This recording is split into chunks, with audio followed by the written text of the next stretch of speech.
This is the Houndsman XP Podcast.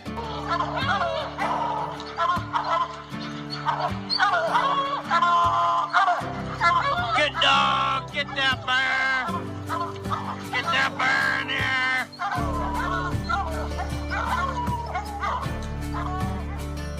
The here. original podcast for the complete Houndsman.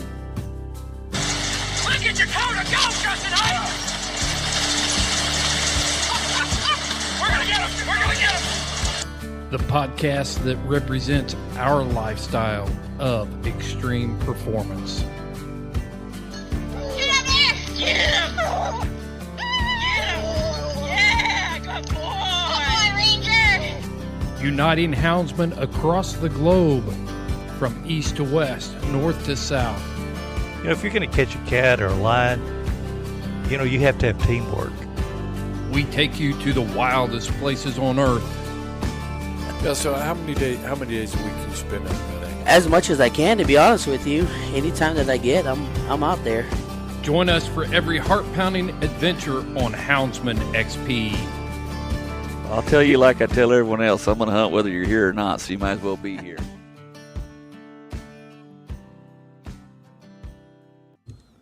All right, ladies and gentlemen, welcome to The Truth on the Houndsman XP Podcast Network. This is Jase Michaelis, and I'm joined once again by my good friend Jed Finley for this episode of Circle Points, and we're also joined by Mr. Houndsman XP, Chris Powell. Chris, how you doing, buddy?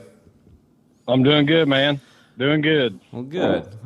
We're sitting down here. Me and Jed are sitting down here at the bar. We're getting ready. Jed just brought a bunch of pizza for the kids and all that stuff. We're getting ready to go hunting here after this is done.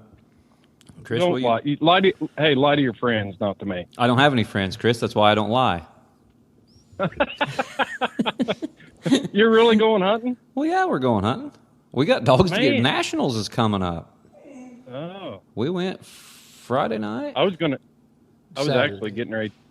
Yeah, I went Friday too. Didn't I? I was going to start tuning Granny up tonight. Mm-hmm. Get her ready, Yeah. and I'm gonna make her run with her this year. Where at? You just going to win a state race? You going to win a world championship? What are you going to do, pal? Anything I can, man. I'm thinking that for one thing, I want to win the blue tick race, which I mean that's not a huge accomplishment, but Yeah. they put up some money out there. Yeah, there's And, getting to be some better you blue bet. ticks around. There actually is. You see them showing up at some of these smaller pro classics now. You know, quite a bit actually. They ain't winning. Yeah, as there's much. some good ones out there. Kelly Littlejohn's got a nice pup down there out of country, and I can't remember the female that he's out of, but he was you guys were at that $100,000 hunt. How deep did he get? I saw a scorecard where he drew legs. I think he lost.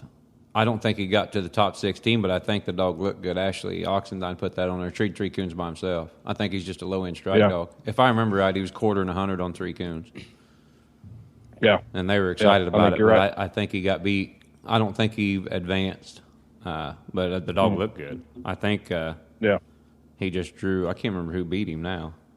Someone beat him with like 450, I think. Had him. I think Legs beat him. Yeah, had him on strike out of the truck. Mm-hmm. And I think they both treed 3 coons, if I remember looking at the scorecard right. Yep. All I know is the one James Baskin's blowing up on the internet better win the world hunt this year. Yeah, no because I'm kidding. so sick of reading about it. He must be. He's getting ready to sell him. Oh yeah. Yeah. Got to be. Yeah. James, I mean, I haven't met the man, but he's a dog trader. Everybody knows he's a dog Yeah. trader. Now, he trades good dogs. Yeah.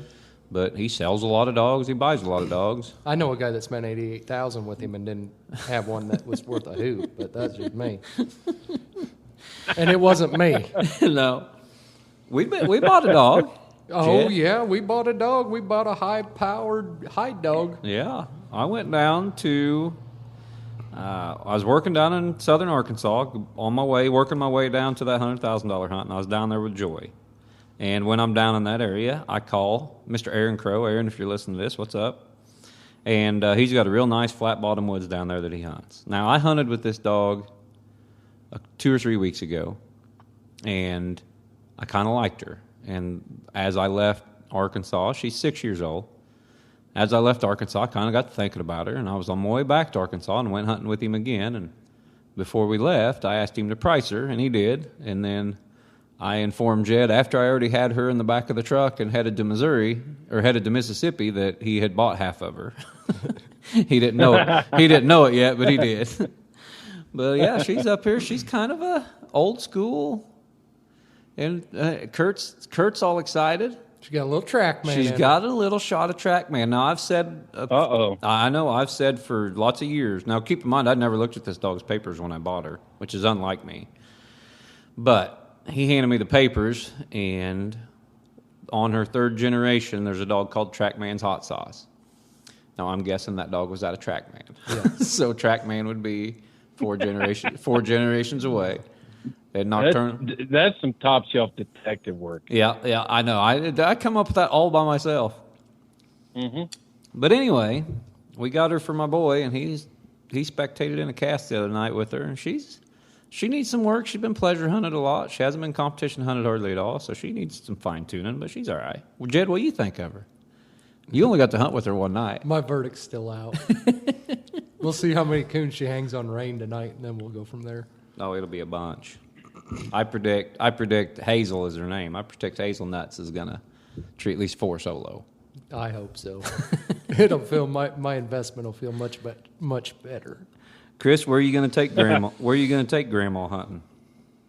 I don't know. She's in heat. I went to the kennel today, and she's dripping, so she's going to have to sit on the back burner. I was planning on going to the Ashland hunt here in a couple weeks and doing the blue tick reunion up there, but yeah, she's number 5 on the on the current reproducers list, and she's the only dog I know that's never beat Big Country's that I've ever hunted with Big Country, and he's never beat her. Now, I had to handle Donnie one night. I had to do some handling on him at one of the spring hunts, but we pulled it out in that one. So, how old is she? Yep, she is 7. Oh, she's still a young dog. I used to think 7 was old until here this year, huh, Finley? Yeah, because everything we got 7. Yep. Oh, no, we got Hazel. She's 6. Hazel's just 6 until July. Yep. Then we'll be back at the 7 mark. So I guess I've put it out there public that I'm breaking Granny out. I bear hunted her all year. I don't know what that did to her yet, but we'll find out. Well, as long as you don't hunt her anywhere there was bears, it shouldn't matter. I wouldn't think. I wouldn't think so either. I know what came up down in Mississippi because we was down there talking to Billy Bell. And we were talking about, which we talked about this on our crowdcast the other night, about probate and how they'd bought her and spent all that money on her and could not keep her from treating bears. They said the dog treated 60 or 70 bears by herself. And if you she treat them? Oh, when she was at night. Yeah. Does it make a difference? Treating bear at night's a little bit different. For some reason, I don't know what it is, but. I've never bear hunted at night, but the guys that coon hunt down in the mountains and also bear hunt tell me that the bears tree a little easier and a lot quicker at night. So I don't know. It isn't legal in Wisconsin to hunt them at night, is it, Finley? No. Yeah, I didn't think it was. Is it legal anywhere to hunt them at night? I don't know of any place that's legal. You know, it's kind of like it's not legal to run hounds on deer here either, but it happens occasionally at night when we're coon hunting. That's for sure. That's true, too. Did you ever write anybody tickets for trashy dogs when you was a game warden? No, I didn't, but I'm surprised nobody's ever tried that one. Let me tell you. You should have. That's what you should have done if you was in the middle of a cast and you knew a dog was running deer. You should have just wrote him out a ticket. Oh, yeah. But anyway, Finley, when's the last time you was on? It's been a while. It's been a while. It was Texas. Oh, yeah. We did the circle points with Kevin Ellis was the last circle points we did. And you've been... And you didn't circle anything. No, we didn't. We just talked about Texas. If you'd get down there and see Camp or Chris, you'd understand. we didn't care about them other episodes. We was just worried about getting back to camp and enjoying ourselves. Man, I love Texas. I'd like to go down there. I talked to Daryl Daniel the other day. Kevin is the sheriff for his county. He's a houndsman and follows Houndsman XP. And I was talking to him the other day, and he was talking about Kevin. Oh yeah, Kevin's goes to church with him. Really? Out the cowboy church. Yep. What kind of dogs he got? He said he hunts English dogs. Does he? Coon dogs. Yep. What's his name? Daryl Daniel. Oh yeah, I know. I know Daryl Daniel. Yeah, that's that's Howell's son-in-law or something. No. It's something. Yeah, that's right. Yeah. That's right. Yeah, he is. He said that his brother-in-law, I think his brother-in-law owns a property across from. I'd say it's his brother-in-law. Well, son-in-law. I got the in-law right. Yeah. Hey, I'm just glad you got something right. Yeah, that's Hal's brother-in-law. That's what it is. But yeah, Hal owns a piece that we hunt down there all the time too. Mm-hmm. Yeah, Hal and Kevin are real close, right by each other. That's the I one. want to go down just for the hog hunting. Yeah, you guys can hunt all the competition hunts at night you want. Me and Kevin will go hog hunting or something. Oh, Kevin will go hog hunting. Oh, they're in the middle of that contest right now. Yeah. How many have they killed? I don't know. They end up getting second or one biggest stringer this last week. How much does that hog hunt pay? For the big boar contest, the one they're shooting for $77,000. Jeez. See, there you go. Yep. But big money in hog dogs too. But what's leading? Oh, it's they like ain't using no dogs. It's like 456 pounds. The one that's leading it right now. That's going to be hard to beat. Yeah, that's a big hog. How do they keep them from just putting them in a pen and feeding them up? And lie detector test. Really? Yep. You got to take a polygraph at the end of it. Huh. Trust me, I'd win it every year if you didn't have to. I bet I just learned how to pass a polygraph. You guys would have a hog in a pen down there feeding it stale donuts every day. Yep. Just fattening that sucker out, getting him ready, and hey, here we come. Here's how ready, boys. Feeder. Here's how we beat the polygraph. We get a team that knows nothing about nothing. We know where they hunt. We tell them we'll put them on a really big hog, but we split the money with them.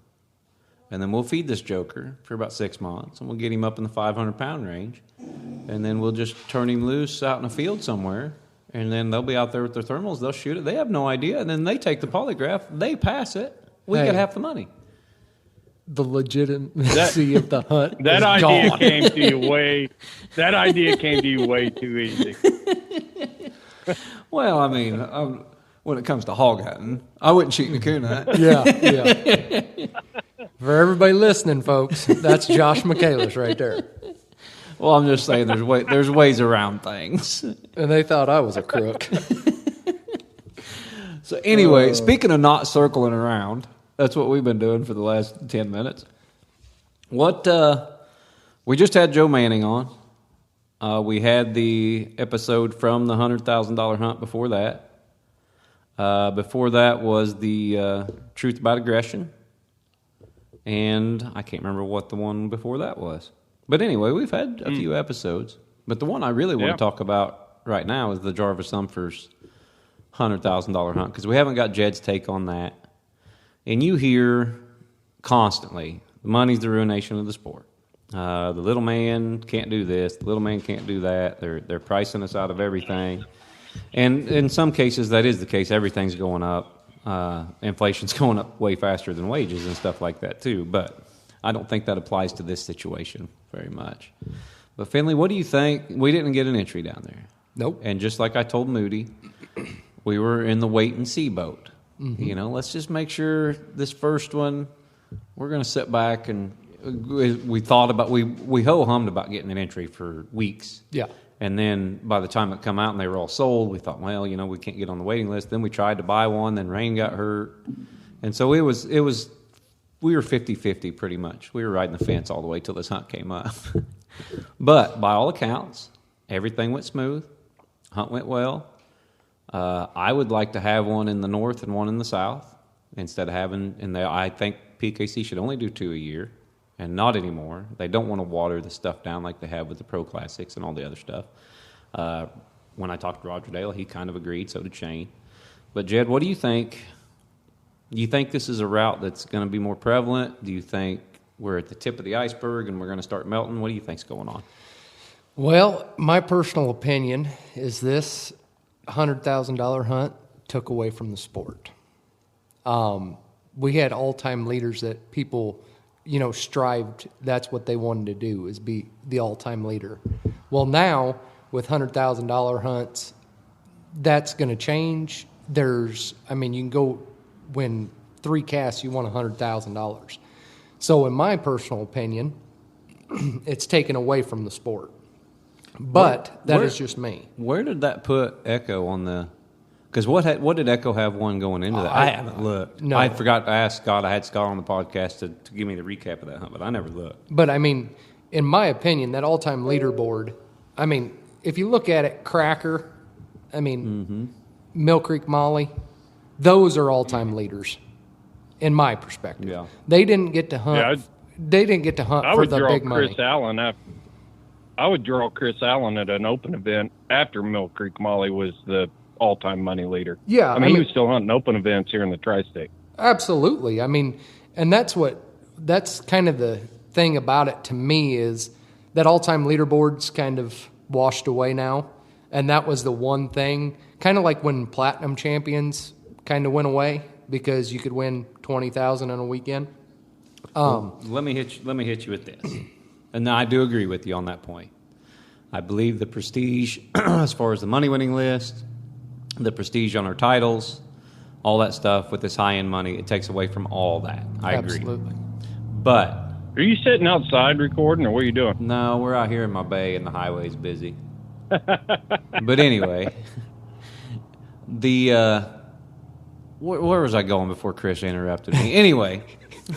The benefit, all-time money leader. Yeah, the benefits, I think, outweigh the lack of prestige as far as the all-time money-winning list and all that stuff, because there's deeper benefits. You got guys are able to handle for a living now. Guys are able to do this sport, and there's money behind it. There's exposure behind it, because just as well as I do, with money comes more exposure, and it's positive exposure. Explain this to me. Oh, boy. Here we go. Why do we have a world hunt that pays $30,000, but you can go to a hunt and win $100,000? Mm-hmm. There's my problem. I know, but still, everybody in the game knows. It probably pays more to win in a lot of sports at a private event, an invitational or something like that. Those are private events, invitationals. That ain't a registry putting on a hunt. The World Hunt is still the hardest. The PKC World Hunt and PKC Nationals. I think Nationals is harder to win than Absolutely the World Hunt. It is. Those are still the 2 most difficult hunts to win on the planet. Now, UKC World Hunt's great, but the first couple rounds of that, pretty weak. Mm-hmm. I'm not going to lie, and I think most people would agree. Well, every Tom, Dick, and Harry's there. Yeah. Even I've drawn dogs that have won and placed in an RQE and done really well that are not very good coon dogs. They're terrible coon dogs. And so your first couple rounds of that are pretty. There's no weak rounds at the PKC World Hunt. There's definitely not a weak round at PKC Nationals. And so I think those are the 2 most difficult hunts to win, and I think anybody that knows the sport knows that. If you say you're a national champion or a world champion or a Jarvis Humphreys Memorial champion, and you just tell somebody that, which one's going to carry more weight? The world hunts are going to do it. But what I'm saying is to give back, to make our sport legitimate again, you got to have stuff that don't compare. The World Hunt Nationals should be the biggest paying events, bar none, there is out there. I don't disagree. I don't disagree. So what we need to do, instead of making no $100,000 hunts and no $6,500 entry hunts and stuff like that, no Pro Classics, we need to make somehow the Nationals and the World Hunt pay more. Yeah, they should. To be honest with you, they should be paying. The World Hunt should have been the first $100,000 hunt, in my opinion. No, I don't disagree. I just feel it's a better way to go. But I don't own the company. Go ahead, Chris. Did we get the cart in front of the horse? Yes. When we jumped out of here with $100,000, You know, the sport was ready for that, but and kudos to PKC and Roger Dale for jumping on board and going for it. But was the sport actually ready for it? Was there enough groundwork done? You know, enough forethought put into it? All of those things to have $100,000 hunt. That's my concern. And I look at it like I'm happy that competition coon hunting is becoming a mainstream sport. I mean, for crying out loud, you can go win $100,000 in a weekend with a coon dog. That's pretty impressive, and that's what we need to secure the future of hounds and coon hunting and all that stuff. But it just seems like that we got the cart in front of the horse a little bit here, and we didn't think everything through. I don't disagree with any of that. If we were a year away from making the world hunt a $100,000 hunt, great. Probably should have held off. Probably should have done it at the world hunt. Probably should have made nationals the second biggest payout, et cetera, et cetera. But if that's 6 years away, or if that's 10 years away, or I don't know what it looks like because I'm not in the office and I'm not in Roger Dale's brain. And 100 years away. Yeah, or 100 years away, then I think this was a good route. I think because the Pro Classics, we talked about, now me and you talked about having an unsanctioned 12-dog $100,000 top payout. Right, but that was going to be an invitational. It was an invitational. That it was not unsanctioned. sanctioned. We had the entry sold and everything like that, but there's so many hunts. Mm-hmm. We just didn't schedule it. Everybody said, and we were going to do it, I believe, in April. Mm-hmm. And we had, all the entries were booked, $12,000 a piece, 10 grand a piece, 12 guys. It paid 110 and 10. You had to hunt it off. Mm-hmm. And it was a one-hitter. You lose, you go home. Mm-hmm. And the first 12 guys we talked to said they'd take one. And so that was just 12 dogs win 2 casts, win $100,000. Right. But you're right. It wasn't a sanctioned event. It wasn't none of that stuff. But we talked about this before. We need to just start keeping track of cast wins. We'll continue to do something. Here's my theory. Prestige is gone, in my opinion. To get the prestige back, which you'd have to go through a lot of casts and do this, and you'd actually have to hire an outside company to go through the records. Because, Brandy ain't got time to do all this. I don't know if anybody has time to do that. But you would have to hire an outside company to go through, find the dog, find the cast wins, and assign them points per event. So you figure a $30 hunt is 1 point for a cast win. $50 hunt is 2 points for a cast win, or 1.5 points for a cast win. Why wouldn't you just go by cast wins? Because yeah, exactly. Because I can go down the road at a $30 hunt and win a cast a lot easier than I can go to a Pro Classic and win a cast. Right, but that's your choice. Not today. Today you can. Today, you can get an entry to a Pro Classic. But you're gonna have to weight the cast somehow. You can't give the same amount of prestige to the final 4 of the world hunt as you do a $30 hunt. But if you're going by cast wins, that's what you got to do. No, you just go by a point system. If they're just going by cast wins, that's great too. If that was the case, that would be great too. But to really do it legitimately, you're going to have to weight the casts. Jed's giggling. Stanley at me. Nichols. Well, I'm just saying. Nichols this may be above This may be above both your guys' head. I can already hear you criticizing me now. This may be a little too complicated for you and Finley. I'm actually just thinking about how much hard work it took for a guy like Stanley Nichols to win the national leader race that year on money earnings. And he did it all in open events with Main Street Roy. Yeah. That guy rode a pickup truck, and he's got how many cast wins would he have? And then here's a prime example. Hawkeye Abbey. We're going way back. Yeah, that's way Carrie back. Stender. That's like in the early 90s, mid 90s, ain't it? With Hawkeye Abbey? It was probably 2000s. It was in the 2000s, yeah. But if you look at what he did with a black and tan female running. That was back when you were hunting black and tan, so you was all... All I'm saying is, somebody... Back then, that's all there was. Yeah, I get it. I get it. There was $10, $15 hunts. Kenny Sloan with Water Oak Blue, Meltdown in the things that he done, and these little $30 hunts where these guys couldn't afford. I get it. And those were hard casts to win back then.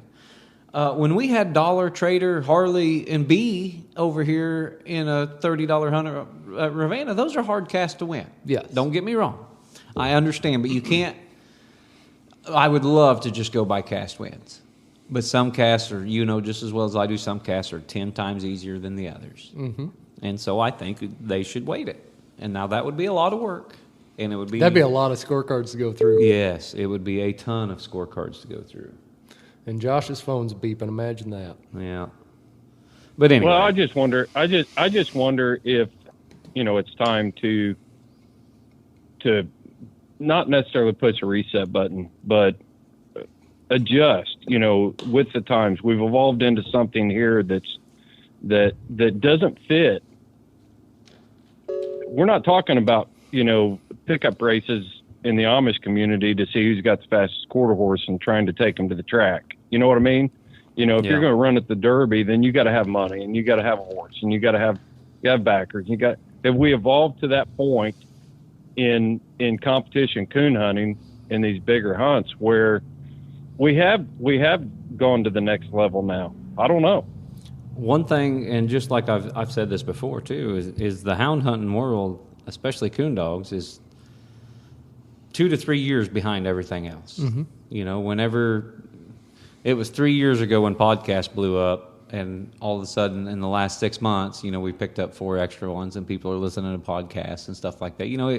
We're behind. Mm-hmm. We're consistently behind the times. Well, right now we've got a chance to catch up. I think we need to. We're evolving, and everything's getting better, but we got a lot of catch up work. What we need to do is go out and get those sponsors. Yeah. And that's where I think our biggest problem lies. And I wouldn't have a problem with it if the hunters weren't always paying for it. Yeah. But with hunters always paying for it, that $100,000 hunt, if you don't have 64, you don't necessarily have to have 64, but you need 64 different people. You don't necessarily need that. But, to get 64 entries to pay $4,000 to get a $100,000 hunt, to me, that's behind times. Yeah, I agree. Because there's a ton of sponsors out there, but you got to go out. All right, anyway, we just lost. The batteries went dead on the podcaster. Where were we, Finley? Chris has still got the call back. I can't remember. Well, we were in the middle of a good rant. Yeah. I think it was about the $100,000 and, the hunters putting it up. And yes, that's where it was at, was the hunters putting up the money, and we were talking about sponsorships. And I know what I was getting ready to say. We'll see if Chris calls me back here in a second.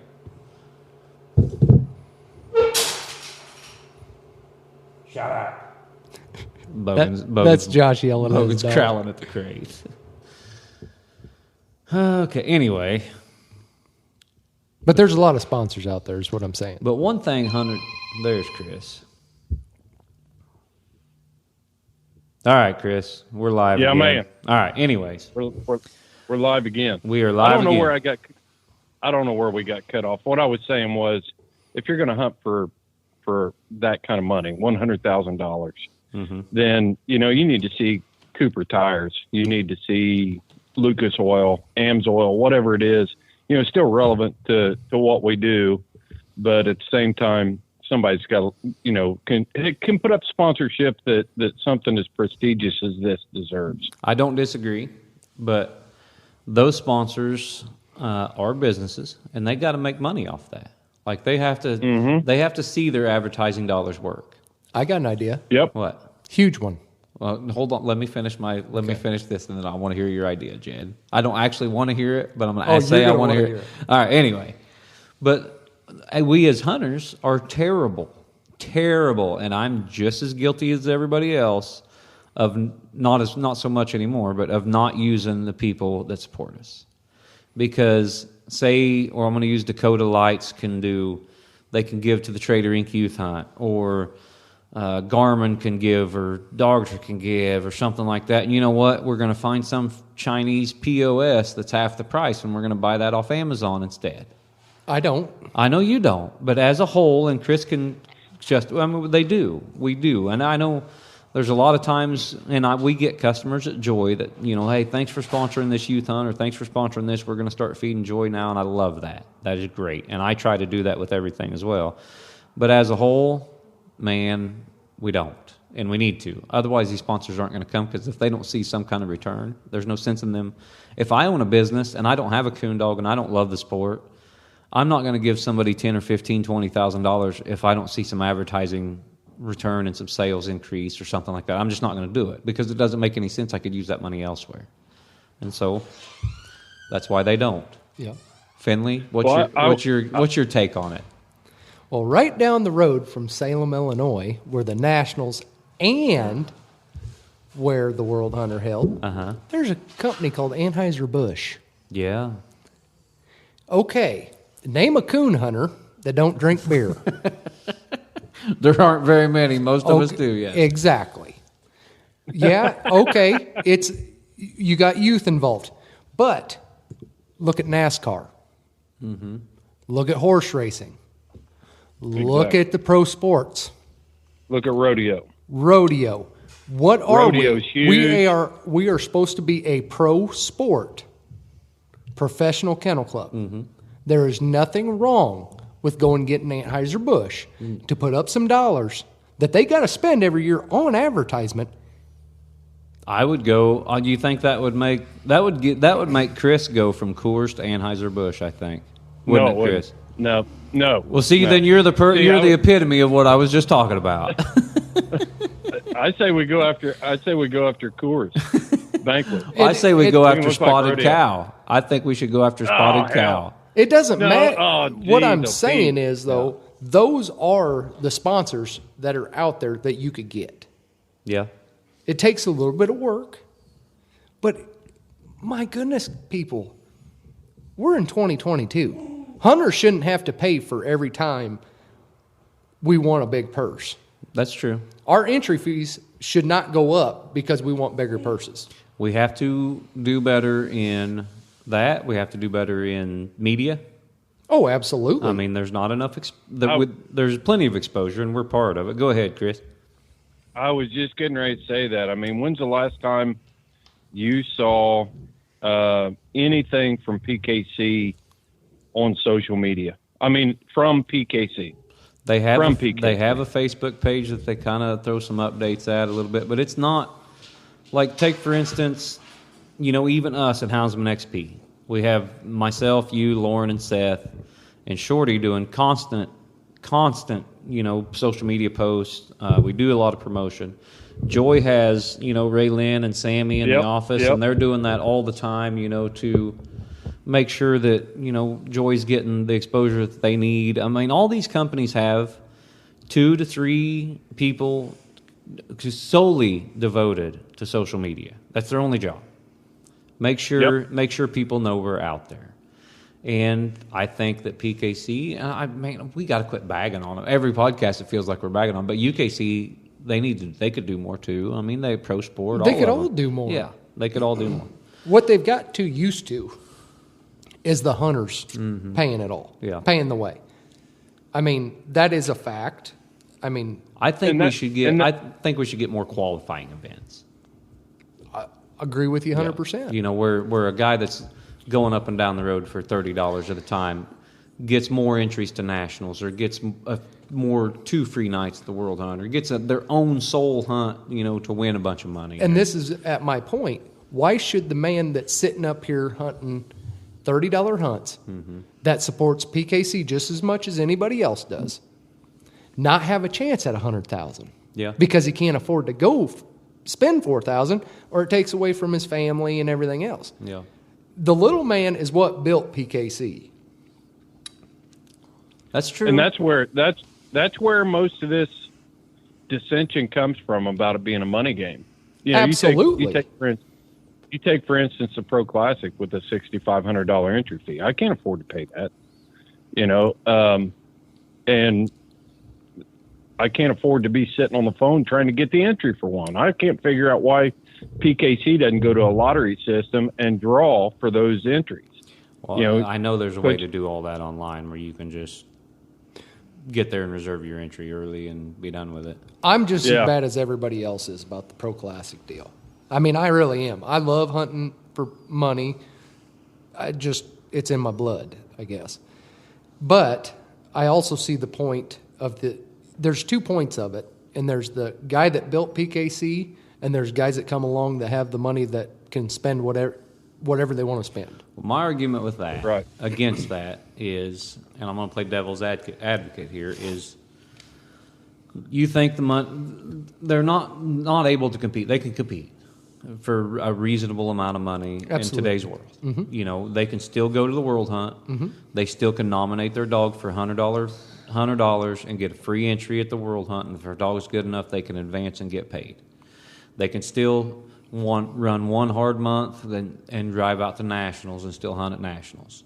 The only thing they can't compete in, as far as taking time away from your family and as far as a budget, is the Pro Classics. Mm-hmm. And I don't see as big a problem with that, because just because Jed Finley's worked hard and he's successful, and just because any of these guys that are hunting these major events are wealthy, or they're better off than I am, or better off than Chris is, or whoever, then that shouldn't mean that we have to make it to wherever. I mean, that's borderline communism. What I'm saying is, everybody should have the opportunity in their lifetime to go hunt for $100,000. I don't think it's a bad idea to have. That's why I'm saying the world hunt. Handler race. But that's what I'm saying. If you do it in the world hunt, should pay that. Yeah. Now, if you have other hunts that are paying that you can qualify for, then not a big deal. But $100,000, that could change a man's life. Yeah, I mean, it can put Jase Michaelis just sit down here in front of the mic, and that could put Jase through college. Absolutely. Do you want to go to college, Jase? Absolutely not. But when you turn 16, you could get a nice truck, couldn't you? Yeah. He would spend all $100,000 on some jacked up, stupid diesel truck and look like a moron. No. Rolling coal, baby. Get that thing on. But I mean, it's in my perspective it's who built this sport that's getting left behind. I don't know. There's a place for Pro Classics. There's a place for everything else. But what I'm saying is, to go hunt for $100,000. Life-changing money. I'm just going to tell the listeners now. Hold on a second, Chris. I'm down to one bar on my battery meter again. Holy crap. So anyway, I got others charging. If we have another delay, it ain't that big a deal. I'm just warning everybody ahead of time now. But like I said, the Pro Classics are a different side of the sport. Yeah. And everybody complaining about, it's a rich man sport, little man can't do it anymore. Well, the little man just can't do the big dollar Pro Classics. They can still do everything else. We have hunts from $15 to $6,500 in PKC. Do you want to know how much it bothers me? What? Because I started hunts back in Mercer this year. Mm-hmm. I mean, that's how much it irritates me that it's all became about. And we had 7 dogs Saturday night at Mercer. I was there too. I know, but that's what I'm saying is it has to go back to the. We have to have both, yes. And they have to merge somehow. Yes, they have to merge somehow. So I think like a handler race for a spot at a $100,000 hunt or something like that is a good idea. Don't get me wrong. I think they do merge somehow, but you got to earn it. Oh, absolutely. You got to earn it. You shouldn't just say, Well, I ain't about giving handouts. Well, I know. I'm just saying if there's a way where we can get somebody, there's a way. But then I look at it, and it ain't like, I just come from a bunch of money and just got lucky to find, well, maybe I did because no one else would be friends with Jed. That's right. And so here I am able to hunt in these hunts or whatever. I don't know. Houndsman XP is very proud of our partnership with the organization Freedom Hunters. Freedom Hunters is a nonprofit organization that takes America's veterans hunting from field to field, from the battlefield to a field near you when you volunteer your time to take America's warriors hunting with you and your hounds. It's easy. Go to houndsmanxp.com, click on the partnership tab, and it will take you to Freedom Hunters. You can go direct to their website to make donations at freedomhunters.org. Support America's heroes. Let's pay it back. Visit Freedom Hunters at freedomhunters.org, or go to houndsmanxp.com and you can find them on our website. From field to field.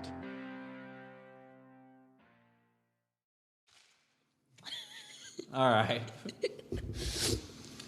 We are back again. I had to rob some batteries out of my Predator call. Where was we this time? After this commercial break. I'm doing air quotes. Commercial break. We're waiting on Chris to call back. Talking about the entries and how you thought you had to have more qualifying hunts and all that. Yeah. No, I'm not saying a qualifying hunt isn't a bad idea. I think it's a great idea. Earn it, but the little man still gets to go. Yeah. Maybe the national male and the national female. One free entry to the Black IP, or $6,500 entry of your choice. National pup, whatever. Yep. That probably wouldn't be a bad idea. Because I'll promise you, they've spent over $6,500 to win that. But another thing I could tell them guys is save up. But then we don't want to take away from $30 hunts. Well, the thing is, $6,500 is taken away from family. Yeah, it is. But so's, going to a $30 hunt 40 times every 2 months, too. $6,500. Don't roll your eyes at me, Finley. We're just going to have to agree to disagree with this one. I don't completely disagree. I think that by giving an entry to a $6,500 hunt or a $2,500 hunt or whatever, free to a dog and a handler that have earned it, not a bad idea. I think it's a great idea because it's just like qualifying for anything. Just like UKC did with the Tournament of Champions. Mm-hmm. When they started saying, hey, you win 5 casts, you're eligible to hunt for $50,000. Well, there's Chris. Come on. Chris, we got your back. And we're live again. We figured this will be a good commercial break. We've got them set up. Yeah. Right in there for the sponsors. But me and Jed was talking about before you called back is UKC, a qualifying hunt for a $2,500 entry or $6,500 entry, like say the national male gets one the next year, the national female or whatever. I think it's a great idea, and it's not dissimilar from what UKC did with the Tournament of Champions. I mean, it's very similar. Yeah. I will say one thing about UKC. Mm-hmm. The way they set theirs up, they didn't leave anybody behind. No, they didn't. And for guys that come in here on this podcast about once a month and bitch about PKC and brag on UKC, we sure don't hunt very much UKC.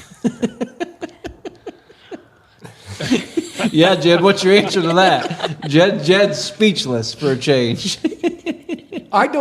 I just see ways. For one, I don't hunt UKC, and there's one reason for it. What's that, Jed? Me and the people just don't see eye to eye. Now I know enough to stay away. Otherwise, it's going to be miserable. There's levels to PK or to UKC, and why we hunt those PKC Pro Classics is because we're able to skip all those levels. I don't like those guys calling me at 3 o'clock in the morning. What's your dog look like? Yeah, I know, and those are usually the guys that do it. But exactly, I'm just saying, if somebody calls me at 3 o'clock in the morning from a PKC hunt, it's either I just won, or we're going to hunt it off. Hey. Congratulations. Go get them, Tiger. So you're all for the little man as long as they don't call you on the phone. I just want to be left alone. I'm not in this to breed dogs. Yeah. And I mean, and UKC people are breeders. That's true. I mean, they are the breeding crop. Yeah.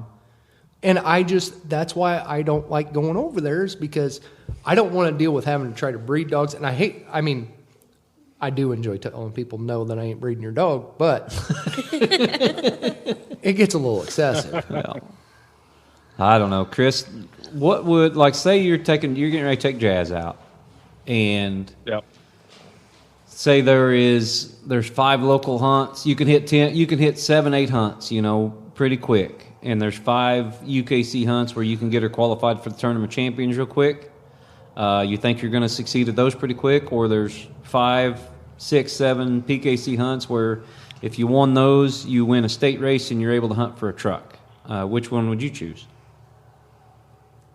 And that's a tough call these days when you throw up Tournament of Champions compared to that. Yeah. Common sense would think, you're going to get paid every time if you win, you're going to get paid every time you leave a PKC hunt and pay that next entry fee. But the Tournament of Champions has kind of piqued my interest a little bit, as far as, I think we're just seeing the beginning of that format. But, I'm never going to run the roads hard enough to win a truck ticket. It's just not going to happen. I didn't do it when I was, when she was younger, and I feel like I could have. That's the whole reason Burkholder came in on Big Country, was because I just had no desire, and that was Steve's game, and it wasn't mine. So, I'm probably never going to make that run for the truck ticket. I ran for a truck ticket one time, Jed. Remember that? Yep, I do remember. How long did it last? I don't think it went past a week. It went to 6 casts because I won my first 5. Maybe it was after a week, but it was wasn't 6 very long. casts. And you won 4 with Blinken. We was hunting Littermate brothers. We had Con and Blinken. They were 3-year-olds. I think what happened is I passed you in money. No. I won 5 out of 6. You won 4 out of 6. Yeah, is what it was. And the minute I lost my first one, I got mad and quit hunting for the month. Yeah. But it was the way I lost my first one. And I'm not going to name any names. But we're at a hunt, and I'm hunting Con, and I'm hunting with a friend of mine. I've drawn a friend of mine. He knows I'm running for a truck ticket. He's hunted with Con 100 times. He's hunted with this dog a lot. He knows exactly what he's like. He knows all his barks. He knows everything. I've hunted with his dog a lot. Good female. Really, I really do like the dog. And I like him. I didn't like him very much that night, but I like him. And his female was beating and banging around, and she was locating around a little bit, and she wasn't treeing. She absolutely was not treed.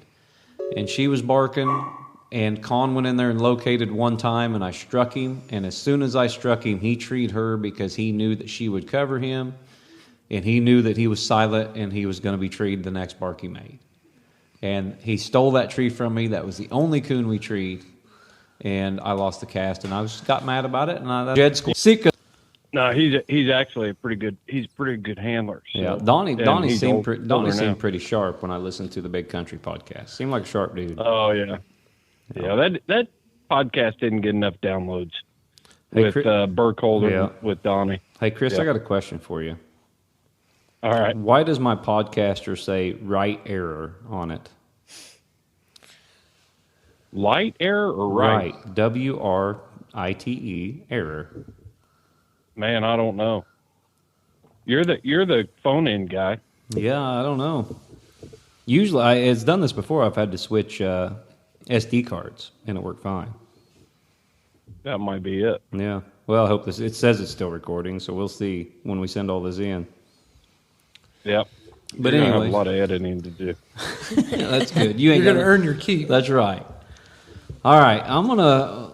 How long I don't know how we've cut this up so much. I don't know how long we've been at it. I think around 45 minutes or so. I do want to circle back around Texas real quick. Okay. What about Texas?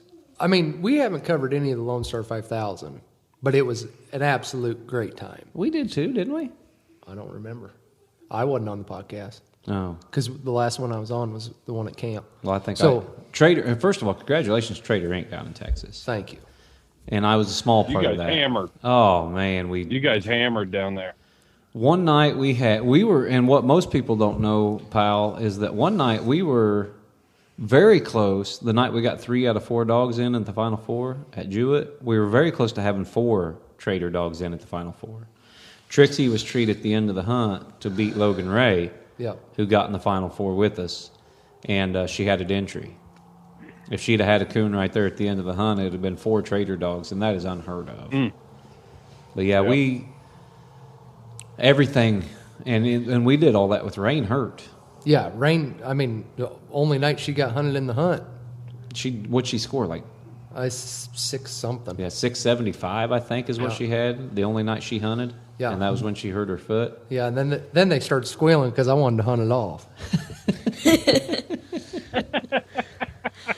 But Logan Ray would have probably went out there and waxed us. Yeah, so that wouldn't maybe. have looked very good. But no, we had a good week down there. But big shout out to everybody in Texas because they did another phenomenal job. I mean, and food, like we said on the everything was Ellis awesome. podcast, that'll be the last open event. Absolutely, it's unbelievable. Greatest open event, and I haven't been to Michigan Madness, so I can't say. I have, Yeah, and I like Texas a yeah, lot better. and I mean Bear Creek's coming up. Yep, I can't win a cast at Bear Creek. you might as well retire the Bear Creek. I can't win I won that year. I was going to win it with Dudge. Remember, I won Yeah. Monday night with 200, and he ran a deer, and he fell off of it, treated a coon. Yeah. The next night, I made a bad call, and he got beat. And the next night, I minused a tree that he had a coon in and got beat, and then I quit going. I said, that's good. If you ever noticed, we don't have real good luck over there. But if it's like the state hunts over there, I do well, or, we've got in at pro hunts over there. You have, I haven't. No. I just don't have very good luck over Shock won the dang there. That Bear was Creek. with Garen hunting. Well, either way, it's I just, myself, when I'm hunting over there, I just don't have very good luck. yeah, it's a great hunt. Absolutely. Eldon and- Awesome Eldon hunting. and them guys and Sean and all them guys do a great job. But it's not Texas. No. Great hunt, more coons. Probably a little better hunting as far as hunt wide. Yeah. But it's not the same environment. It's everybody shows up right at deadline. Yep. Everybody draws out, they go hunt. In Yep. Texas, it's more about camaraderie and fellowship Yep. and being around it and doing stuff during the day at camp. And, Yep. guys are hanging out. We aren't the only ones that go down and go hog hunting and go No. do, because everybody that's from the north that goes down there they're sick of winter by the time they get down there, and it's Yep. a vacation for it. Yep. What's the old boy from Iowa that he just passed not too long ago that went down there every year? Oh, he went down there, and it was a vacation for him too. I He can't. just passed away. Like a year ago. Had brain Oh, cancer. Gomer. Gomer, yes. Rod. No. Not Rod. Brad Messerschmidt. Brad Messerschmidt. Rod was his partner. Yep.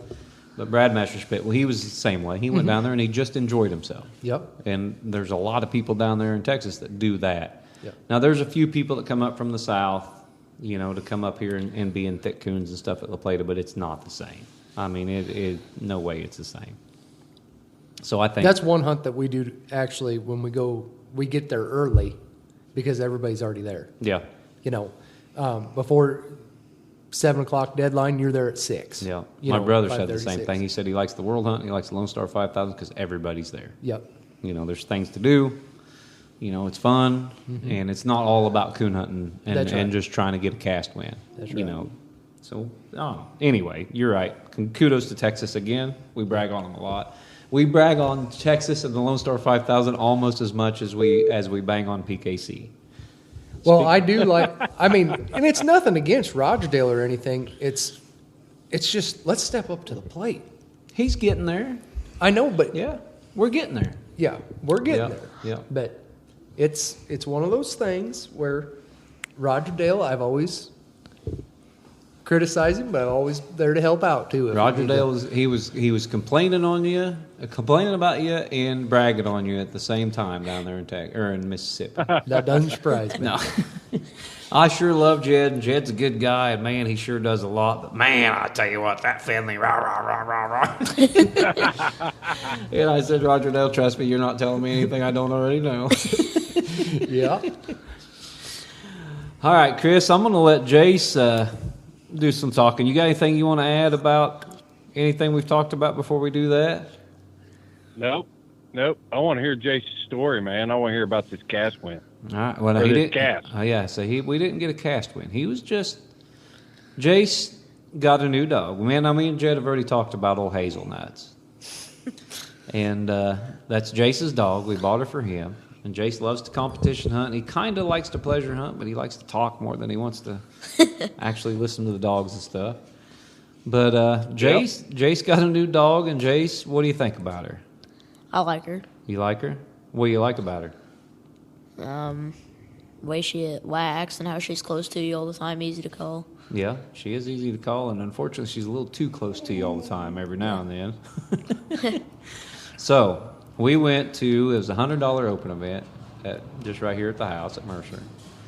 And Jase we haven't got the pleasure hunter any. And so he didn't know the dog yet. He hadn't hunted with her. And I told him that we bought her down in Arkansas. He was all excited. And he got to spectate with the old man handling her at that cast. And I want you, Jase, to tell me, in your eyes, what you seen and what you heard about that whole cast start to finish. Okay. Just get some mental notes here. What did we do out of the pickup? First of all, you drive to the hunting spot. You turn the dogs loose. Yeah. Who was judging? You remember that? That Garen was, wasn't he? Yeah, Garen was judging, and we drew Matt Barnes and George Hewlett, both of which you've hunted around or been around. So what happened out of the truck? What old Hazel do out of the truck? Treat a coon. Okay, treat a coon. What was she struck for? 100. What'd she treat for? 100. Oh, sound pretty good out of the truck, didn't it? Yeah, it did. What were the other 3 dogs doing? Just kind of beating and banging around. Yeah. What happened? You tell me what happened after we turned loose. What did you see? She went in there and she got struck good, and that's all I heard. And then right after that, Barnes got struck too, and George's dog and Garen's dog. No, I think it went Garen's dog and then George's dog. Yeah, I didn't know we were going in order. Jase, there's no need to be shy. Yeah. Just tell me. I know you've got all kinds of, and I think the problem was you wasn't paying all that much attention. Was it cold? Yeah, it was cold, I can tell you that. So everybody got struck. Who got treed first? We did. Uh-uh. And why would she trade for 100? That makes no sense. How many dogs were on her tree? 2. No. Okay, I don't know what I'm doing. She was all by herself. This is how I remember cast too, Jase. That's how much I'm in. Don't worry about it. She was all by herself. Mm-hmm. That's why she was treated for 100. The other 3 dogs were all on the same tree. Yeah. And they had a coon, right? Yeah. And then she had a coon. Yeah. And then what happened? And then she walked around us for 9 minutes.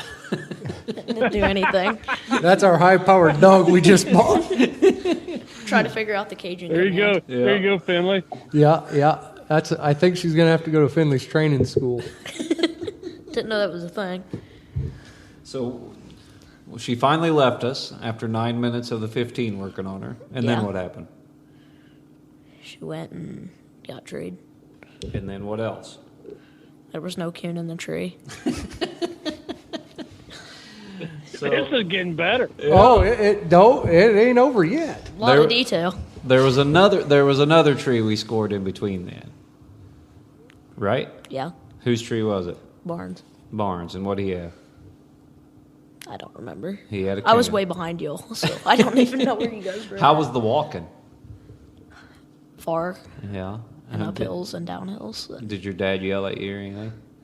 About 57 times. What'd I yell? Hurry up! So we went to Barnes' tree, and then he had a coon, and so that put him at I don't know what the score. Actually, we went to George's tree. Oh yeah, I forgot about that. It was George's tree. It wasn't Barnes's. He had another coon. Yeah, and then I treed Hazel. Yeah. Again, and we walked back to Hazel, and what she had? Nothing. She was slick. Then Barnes treed. Yeah. And then we started walking to Barnes, and George treed, even though he didn't need to, and I told him not to. But he wouldn't listen to me. And then he shined his light in your eyes. Remember that? Yeah, he did. So anyway, what'd Hazel do after we cut her off the second tree? She did not hang around us for 9 minutes. No, she didn't. She went hunting good. What'd she do? Got treed and had nothing. Yeah, she did tree another slick, didn't she? Yep. Money well invested. Yeah, there you go. Heck of a dog. Anyway, George Hewlett's dog looked real good. He treed 3 coons. Yeah. Mellon covered a coon, treed a coon. Garen's dog covered a coon and had a coon treat at the end of the hunt and left a tree. I don't even remember what Garen was hunting. Yeah, he was hunting Ty Anderson's dog. And then Hazel treat a coon and treat 2 slicks. Yep. So then we went pleasure hunting afterwards. She treated a coon and then Jed treated a hog. I remember that. Yeah, treat a hole in the ground. Yeah. Treat a what? You struck the hog. Struck a hog? Yeah, that hog was squealing in the hog barn. Oh, when I said strike Hazel. So he pitched on a hog squeal? Is that what you're saying? Absolutely, I did. I said, "Oh, strike old Hazel," right straight through there, and it was old hog squealing. So she's got some work. But what do you think of her? You like her? You think she's going to be all right? We're getting ready to hunt her again here in a little bit. Maybe she'll go farther if she's not so fat. Yeah, she's not been hunted much the last couple of years, or last year probably. Yeah. But, She's a diamond in the rough. Yeah. And Jase is going to take her to some hunts, get her finished to a silver champion for us. That's the goal. That's the goal. How much money you got to win to make her silver champion? $3,700. $3,700. That ain't bad. We got to do it $72 at a time. Hey, win youth nationals. Yeah. Youth nationals coming up. Forgot that was a thing. Yeah. Yep. You got a lot of hunts coming up, actually. Jase does. Well, all right, guys. I think we've been at it long enough. Me and Jed are getting ready to go hunting. Chris, you got anything to add? Any questions to ask anybody? Nope, I'm good. I'm glad you guys called me and, let me be in on it. Yeah, I thank you for joining us. Mr. Houndsman XP's got to be on the truth every now and then. Well, yeah, he's the one. He's the production manager. That's right. You can't have the man behind the scenes all the time. The editor. Yeah. Jed, you got anything else to add? Nope. Just looking forward to another big year. Yeah, it's going to be. There's a lot of hunts coming up. A lot of hunts coming up fast, and then it's one of these days. And that's one I just actually got a text from Shorty here a little bit ago, Chris. But we're going to get, because I was talking to Brett Vaughn here a while back, just actually the day before yesterday, and talking to him about training pups and how hard it is for them to start cat dogs when there's not a cat track. For us, there's a coon track every 200-300 yards, especially in the spring, which is when I like to start pups. And, so it's easier for us. And I'm not, and we talked about this on our crowdcast deal the other day too. But it is easier for us to get dogs started on the game that we want them to chase. And, I talked to Brett, but Shorty just texted me, and I want to get Jed and Zane and Shorty all together, maybe you too, and talk about the differences in how we're starting these competition dogs versus how a guy starts a pleasure dog versus how a guy starts a big game dog, especially in the Southwest dry ground stuff.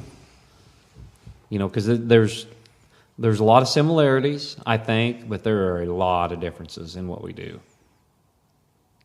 There's no doubt about it. Yeah. I think it'd be a great podcast. Yeah, I do too. So we're going to try to get that gathered up. And Shorty texted me a little bit ago and said he's all game, so we'll get that set up and we'll have you on then too. I think that'll be a good truth episode. So one we should really do is Roger Dale and myself. Oh my God. We'll have circle points. Roger Dale, Chris, and Josh. You can be the referees. Let Roger Dale and I iron some stuff out. Everybody would be on Roger Dale's side. I don't know about that. Is that a good thing or a bad thing? All right, we're gonna close this out. We've been at it long enough. Thanks for joining me, everybody. It's been a good Circle Points episode. We appreciate it. As always, Chris, you go ahead. I want you to close it out because every now and then I try to close the regular Monday episode out. So why don't you do this one? Well, guys, you're going hunting. I think I might go hunting too. So until we talk next time, you follow your hounds and I'll follow mine. Thank you, ladies and gentlemen.